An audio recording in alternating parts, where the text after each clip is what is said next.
प्यारे दोस्तों, बहुत सारे लोग मुझे लगातार फ़ोन कर रहे हैं टीजीटी की भर्ती को लेकर के। इसका फ्यूचर क्या होगा और ये क्यों फंसी हुई है, किस लिए फंसी हुई है, मैं आपको क्लियर कर दूं और इसको आपको तरीका भी बता रहा हूं।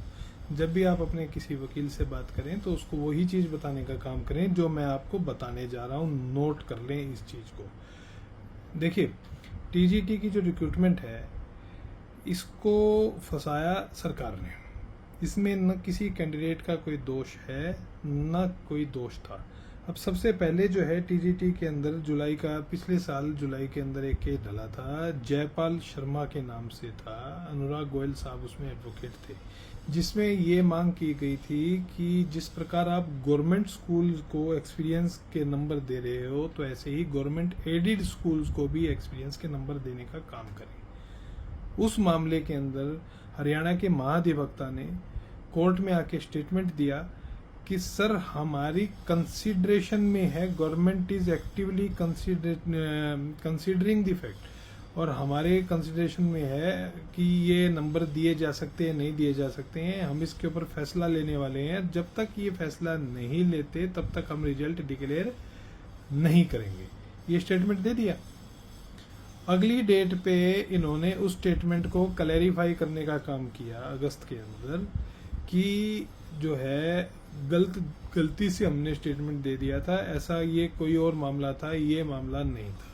तो समझिए कि एक महीने तक तो इन्होंने फंसा दिया, क्योंकि आपको पता है मई जून में स्क्रूटनी हो गई थी तो जुलाई में रिजल्ट निकाल सकते थे यदि ये स्टेटमेंट ना देते। अब अगस्त 2023 के अंदर एक और मामला कोर्ट के अंदर आ गया। मामला था जिसको तुम कैंडिडेट्स को नोट करना है, CWP है 17751/2023, नीलम कौशिक बनाम स्टेट ऑफ हरियाणा।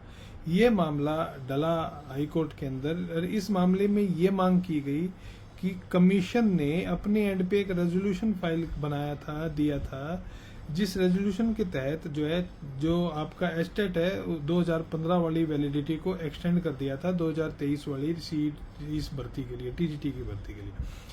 कैंडिडेट ने इसको ये कह करके चैलेंज किया कि कमीशन के पास में ये अधिकार नहीं था। ये अधिकार यदि था तो सरकार के पास था, कमीशन के पास कोई अधिकार नहीं था इस प्रकार का। समझ गए? अब होता क्या है कि उस मामले के अंदर जो है सुनवाई होती है। आप सुनवाई की डेट नोट करें जिस ऑर्डर को आपको क्लैरिफाई कराना है। 21/9/2023 को एक ऑर्डर जारी होता है कोर्ट के द्वारा। उसमें सरकार के द्वारा कोर्ट में ये स्टेटमेंट दी जाती है कि अभी तक जो है स्क्रूटनी ऑफ डॉक्यूमेंट्स के बाद में रिजल्ट फाइनलाइज नहीं हुआ है, तो इसलिए हम रिजल्ट नहीं डिक्लेयर करेंगे अगली तारीख तक। समझे? जैसे इन्होंने जयपाल शर्मा को फंसाने का काम किया था, रिजल्ट डिक्लेयर नहीं करेंगे जब तक कि हम वेरीफाई नहीं कर लेते। इसके अंदर भी ये कहा कि भी स्क्रूटनी डॉक्यूमेंट्स अभी तक नहीं हुई है, कोई दिक्कत नहीं है, हम रिजल्ट डिक्लेयर नहीं करेंगे अगली तारीख तक। ये स्टेटमेंट देके कमीशन ने इसको खत्म कर दिया, सरकारी वकील ने। इस स्टेटमेंट के बाद में ये मामला अर्जन होता रहा और आज आप जुलाई 2024 में आ गए हैं। आज तक इस स्टेटमेंट को विड्रॉ नहीं किया गया, इस स्टेटमेंट को क्लैरिफाई नहीं किया गया कि जी हम अब रिजल्ट डिक्लेयर करना चाहते हैं। कोर्ट को ये चीज़ बताई नहीं गई सरकार के द्वारा कि हम इस रिजल्ट को डिक्लेयर करना चाहते हैं। अब समस्या है कैंडिडेट क्या करें। पहली पॉसिबिलिटी तो ये है कि इस ऑर्डर के अंदर आप मॉडिफिकेशन एंड क्लैरिफिकेशन की एक एप्लीकेशन लगाएं सेक्शन 151 CPC के अंदर। आप कोर्ट से ये मांग करें कि आप इस कोर्ट के ऑर्डर को ही क्लैरिफाई करने का काम करें कि क्या कोर्ट ने अपने एंड पे स्टे दिया है या कमीशन अपने एंड पे ये स्टे मान करके बैठा है। क्योंकि स्टेटमेंट का जो को पढ़ें तो स्टेटमेंट में कहीं से भी ऐसा दिखता नहीं है कि स्टे है, लेकिन कमीशन के द्वारा ये प्रचारित किया जा रहा है कि स्टे है। तो इसलिए ये ऑर्डर जो है अपने आप में एक कंफ्यूजिंग ऑर्डर है जिसको कोर्ट क्लैरिफाई बड़े आराम से कर सकती है। एक एप्लीकेशन लगानी है। अब कमीशन अपने एंड पे लगाएगा कि नहीं, क्योंकि कमीशन ने तो इस चीज को टीजीटी की भर्ती को शुरुआत से उलझाने का काम किया, सुलझाने का काम किया ही नहीं। एप्लीकेशन लगाएं कैंडिडेट्स। आप इस मामले में इम्प्लीडमेंट की एप्लीकेशन लगाएं, ऑर्डर 1 रूल 10 की। उस एप्लीकेशन के अंदर आप साथ में एक क्लैरिफिकेशन की एप्लीकेशन लगाएं। आप कहिए कि जी हम पार्टिसिपेंट्स हैं and we are not clear, हमें बिल्कुल भी क्लियर नहीं हो रहा है किसी भी माध्यम से कि कमीशन रिजल्ट क्यों नहीं निकाल रहा है। क्या इस मामले में माननीय कोर्ट की तरफ से कोई स्टे दिया गया है, हाँ या ना? यदि कोर्ट कहती है कि हाँ हमने अपने आप को स्टे दिया है तो स्टे वेकेशन की आप एप्लीकेशन लगाएं, वरना इसके अंदर कोई स्टे है नहीं। कमीशन अपने एंड पे ही ये मान करके और बोल करके बैठा हुआ है कि जी हम रिजल्ट डिक्लेयर नहीं करेंगे।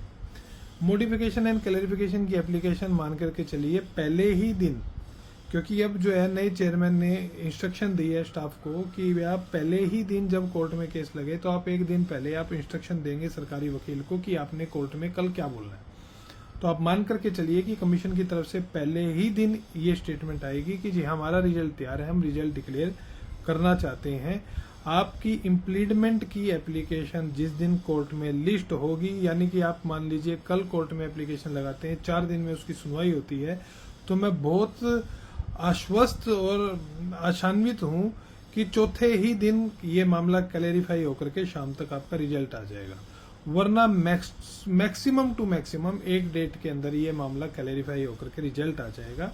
चिंता मत करें, हिम्मत रखिए, प्रोटेस्ट करने की जरूरत नहीं है। कोर्ट में आइए, एप्लीकेशन लगाइए, जाए अपने वकील, अपने मर्जी से किसी को भी आप एडवोकेट करिए, किसी भी वकील साहब को, समझदार वकील को कोर्ट में खड़ा करें, इस मामले को क्लैरिफाई करा लें। आपका रिजल्ट आ जाएगा, ये मैं आपको आश्वस्त करता हूं। कतई चिंता करने की जरूरत नहीं है। इस ऑर्डर के अलावा, इस केस के अलावा आज टीजीटी की भर्ती पे किसी भी प्रकार की कोई भी समस्या नहीं है। कमीशन के पास रिजल्ट तैयार है और कमीशन रिजल्ट निकालने के लिए सक्षम है, बशर्ते कि कैंडिडेट्स कोर्ट्स आए और कोर्ट आकर के अपने अधिकार की मांग करें। बहुत बहुत आभार।